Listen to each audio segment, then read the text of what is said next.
We find a way, baby. Fever down. Bow, bow, bow. Man, I think it's the next step up mentality as far as players. Our shift to change, sacrifice. Everybody's on a different role, and so I think we all got the mentality where nobody saw coming. Without Caitlin Clark on the court, facing a Dallas Wings team hungry for an upset, and coming off a brutal loss to the Sparks the night before, everything pointed to disaster. The crowd of 20,409 came expecting to see Clark face Paige Bueckers for the first time in the WNBA. Instead, they witnessed something even more remarkable. What happened in those final minutes will change how you see this Fever team forever. And what Aliyah Boston said after the game? 6 words that perfectly captured why this win means everything. If you support the Fever, comment, "I've got the Fever" down below. Let's go. Yeah, I think for us, it's about knowing that basketball is a game of runs. And they made their run that third quarter. And honestly, just continue to stay composed and take it each possession at a time is something that we've been working on. And so for us, that was our focus, is get a stop, go down and score, get another stop, and we try to get a kill. Picture this massive buildup that had the entire WNBA world talking. Clark versus Bueckers. The #1 pick from 2024 against the top pick from 2025. This wasn't just any regular season game. This was the matchup everyone had been waiting for since draft night. The Dallas Wings knew they had something special brewing, so they made a huge decision. They moved the game from their usual home at College Park Center to the massive American Airlines Center where the Mavericks play. Think about that for a second. You don't just move a game to a 20,000-seat arena unless you know something big is about to happen. Fans started buying tickets like crazy. Spacing. The buzz was everywhere. Absolutely licking their chops. Was going wild. They knew exactly what happens when the Fever play without Clark. The offense becomes predictable. Boston gets forgotten about. The whole system breaks down. This looked like the perfect opportunity for the Wings to make a statement against a wounded team that had been struggling. But here's what nobody expected. Even without Clark confirmed to play, 20,409 people still showed up. That's right. They set a new Texas women's basketball attendance record without the main attraction even being guaranteed the growth to take of the women's court. Basketball. We'll start Ari today. We'll start her and bring Sid off the bench a little bit. I don't want to take Kelsey out of what she naturally does instinctually on the wing That would break and overload her from a point guard perspective. So with having Ari and having Sid, finding out this morning that we probably need to hold out again today. It really is a day-to-day thing. And I think for us, making sure that we're prioritizing her long-term health and wellness. It's anybody who's had some of these types of injuries understand that sometimes it's a process. She's a quick healer, and she's been doing everything that she can to get back on the floor. So we just want to make sure that we're hypersensitive to the big picture. Then boom. Clark's groin injury flares up 2 nights before the game. The most hyped matchup of the season suddenly becomes a giant question mark.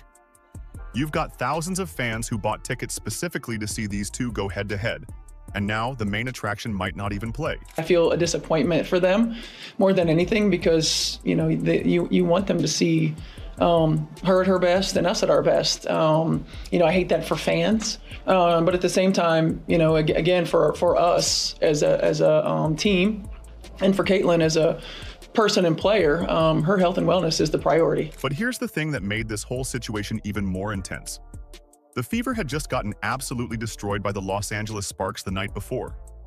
We're talking about a team that looked completely lost without their star running the show. The pace was slow. The ball movement was terrible. Aliyah Boston barely got any touches. Everything that makes Indiana dangerous just fell apart when Clark wasn't on the court. I think the biggest thing for us is our attention to detail in our screening. We've got to be great screeners. We got to make sure we slow down and use our screen and our spacing. We've had some games where our spacing has been poor, and that has not allowed Kelsey to get downhill, and it hasn't allowed space for Aliyah to get going either. So I think that the different looks right things for us right now offensively into that game thinking they had is attention to detail and screen. Coach Stephanie White shocked everyone by starting Ari McDonald for the first time, completely changing the lineup that everyone expected.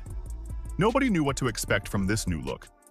What happened next would reveal something about this Fever team that even their biggest fans didn't know was there.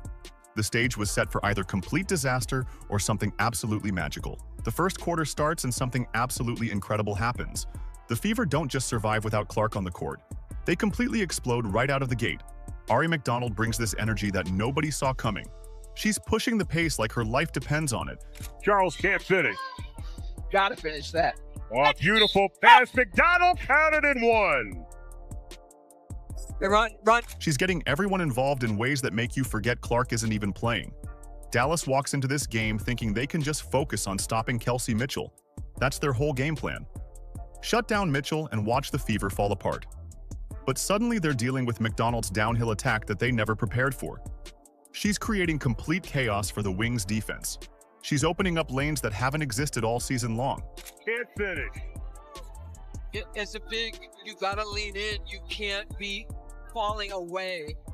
McDonald has been outstanding. Here's what makes this even more amazing.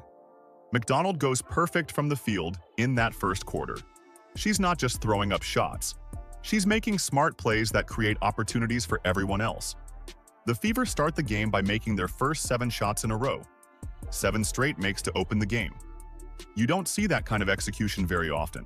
Inside, can't get it. Lee Yu-Ru can't. Here comes Natasha Howard. 9-0 run for Indiana. Lexi Hull carries the 3. It seemed that You gotta get out on her, ladies. She's shooting 51% from beyond the arc. this is a rush. Aliyah Boston finally starts getting the touches she desperately needs. You can actually see her confidence building with every single possession. She's getting the ball in positions where she can do damage. The Wings have to respect McDonald's speed, which means Boston has more room to operate down low. She scores efficiently and grabs rebounds like she's been waiting for this moment all season. Shooting to open the game. The Wings are only 2 of 14. Howard lobs it inside Boston, and Maisha Hines-Allen got lost. Allowed for the easy 2. And you down to Natasha, and she's going to get in the paint. And so the defense has to step up to protect the drive, and now she puts that air on the ball, and AB is able to finish that shot at the rim. That was beautiful. The crowd that came to see Clark face Bueckers is witnessing something completely different. They're watching a team discover what they can be when everyone steps up together. This isn't about one player carrying the load. This is about 5 players moving as one unit. By the end of that first quarter, Indiana leads 33-13. Let that sink in for a second. They outscored Dallas by 20 points in 12 minutes. Even the Dallas fans are standing up and applauding the basketball they're seeing. You don't often see that kind of respect from opposing fans. This is what they do. Yep. Sometimes you're going to have some back-to-back games. Sometimes you're not going to be able to get in the gym and practice. You got it. Huh. Good night. And again, the veteran schools the rookie. Kelsey Mitchell starts heating up during this stretch, but she's not forcing anything. The ball movement is creating easy looks for everyone on the court. Mitchell gets 10 points in the first quarter alone, but she's doing it within the flow of the offense. This wasn't just about replacing Clark's production on the scoreboard. This was about the Fever discovering what this team could become when everyone stepped up together. The foundation was set for something truly special, but the real test was still ahead of them. Here's where the story gets really good. Dallas starts clawing back hard, and suddenly this comfortable lead starts shrinking fast. The Wings figure out how to attack the Fever's defense. They start making shots they were missing in the first quarter. You can feel the momentum shifting in a way that makes Fever fans nervous. Paige Bueckers begins putting on an absolute show. She scores 27 points and makes WNBA history with a perfect stat line that has everyone's jaws dropping. Bueckers becomes the first player ever to record 25 points, 5 assists, 2 steals, 2 blocks, and 0 turnovers. Paige is just such a smart player. She reads defensive well. She knows how to pick you apart. And so when you play against her, you have to make sure that you're aware of where she is at all times. And also she does a great job of putting her teammates in great position. So for us, I mean, I feel like it's kind of similar in college and in the league. Like Paige is just playing great basketball and make sure that she sets up her teammates for the same. The Wings cut the lead to single digits. You can feel that familiar panic setting in around the arena. This is exactly where the Fever usually fall apart without Clark on the court. The pace slows down, the ball stops moving, players start pressing and making bad decisions. Everything that went wrong against the Sparks the night before starts creeping back into the game, but Kelsey Mitchell refuses to let this slip away. She goes into complete takeover mode with shots that would make Clark proud. Mitchell drops 32 points with 7 assists, making 11 of 17 shots from the field. More importantly, she's making the right play every single time down the court. She's not forcing bad shots. She's creating opportunities for her teammates while taking control of the offense. Every little thing matters. Mitchell gives it up. Natasha Howard, beautiful shot. Howard with a double-double of 12 and 11. Indiana by 6. Aliyah Boston steps up huge in the clutch moments. She makes defensive stops when they absolutely have to have them. She grabs rebounds that keep possessions alive. Boston finishes with 21 points on 9 of 14 shooting, hitting all 3 of her free throws. She's doing all the little things that championship teams need from their big players. The crowd is going absolutely wild. They're watching 2 teams refuse to back down. Both sides are trading big shots like a heavyweight that only happens during Neither team wants to games. give an inch. The energy in that arena is... Yo, great job. Okay, great job. We weathered a storm. We found some toughness in the fourth quarter to be able to get stops and to execute, right? We grew tonight. I mean, it really, everybody just good stuff, okay? Good stuff all around. That's a big time win for us on a back-to-back at the end of a tough road trip, so good stuff. Hey, one more. Coach's 100th.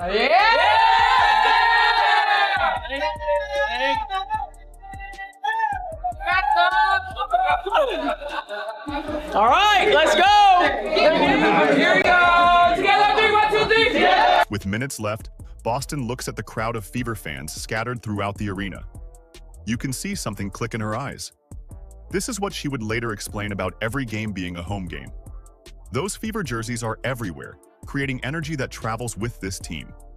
Mitchell and Boston combined for the final push that seals the 94-86 victory. They prove this team has championship-level heart when it matters most. The fourth quarter belongs to Mitchell, who takes control and makes every play the Fever needs to close out the win. After the game, Aliyah Boston walks up to the microphone and delivers 6 words that perfectly sum up what just happened. Reporters are asking about playing without Clark. They want to know about the pressure. They're trying to figure out how the Fever pulled off this incredible win against a Dallas team that had every reason to believe they would cruise to victory. Boston looks right into the camera and says, "Every game is a home game." Those 6 words hit different. Suddenly, everything makes sense about what happened in that arena. The energy, the confidence, the way this team played like they belonged on that stage. There were a lot of Fever fans today at the game. What does it mean to you to just have their presence with you wherever you go? Every game is a home game. I think you see that. People show up, they show out. I think it's great for this league, just people continuing to come to games and watch, because I think when people show up to watch a game, they might have came for one person, but they leave liking many more. And so I think that's the way you look at it, right? You have this arena that's filled and people are coming in, they're like, whoa, I like her, she's tough. And so I think it's just great for the game. She explains how Fever fans travel everywhere they go. They create that energy no matter what arena they're playing in. You could see it during the game. Those Fever jerseys scattered throughout the crowd, the cheers that got louder every time Indiana made a big play, the standing ovations that came from sections filled with fans who traveled from Indiana just to support their team. This wasn't just about winning without Clark on the court. This was about proving that the connection between this team and their fans goes deeper than any one player. Boston talks about how fans might come to see Clark initially, but they leave loving the whole team. That's exactly what happened with those 20,409 people who showed up. They came expecting to see Clark face Bueckers for the first time. Instead, they witnessed something even more special than the matchup they originally came to see. They watched a team discover its identity. They saw players step up when they're starting. Likewise, I take pride in wanting to see people I've never seen before. So when you see different players that you admire and they want to support us, it's kind of like, oh man, they actually take heed to what we do and what we bring to the table as a league. Like she said, you kind of appreciate the fact that people want to watch us play. It kind of brings confidence to the game, so to speak. So it's a really good thing. Confidence grows when they see those Fever jerseys in the stands. Mitchell mentions that the team's ability to get downhill and create opportunities becomes easier because of that support. It creates this positive feedback loop where the fans energize the players and the players give the fans something to cheer about. These 6 words became the rallying cry that showed this team's identity goes far beyond their superstar. It's about family. It's about a connection that can't be broken by injuries or tough losses. It's about fans who believe in something bigger than just one player. Boston's words captured something powerful about what this franchise has become. When your fans travel everywhere and create that home court advantage wherever you play, you've built something special that goes beyond wins and losses. Did you kind of feel a sense of urgency there that the team responded to, I guess? Great use of the word urgency. That's honestly been the topic of conversation for us, is making sure that we have a sense of urgency on the offensive end, on the defensive end. And once again, leads did slip away in this game and last game, but for us it's about making sure that we turn that page, we get back the lead, we keep it, we get big defensive stops. And you understand, and once again, it's a game of runs, and you just have to make sure that you have the best one at the end. This win wasn't just about beating Dallas. It was about the Fever discovering they're built for something special in 2025 and beyond. They pushed their record to 8 wins and 8 losses and secured 3rd place in the Eastern Conference. That puts them just 2 games behind Atlanta and 4 behind New York. When Clark comes back healthy, she's returning to a team that just proved they can step up when it matters most. That makes them dangerous. The Commissioner's Cup championship game against Minnesota is coming up.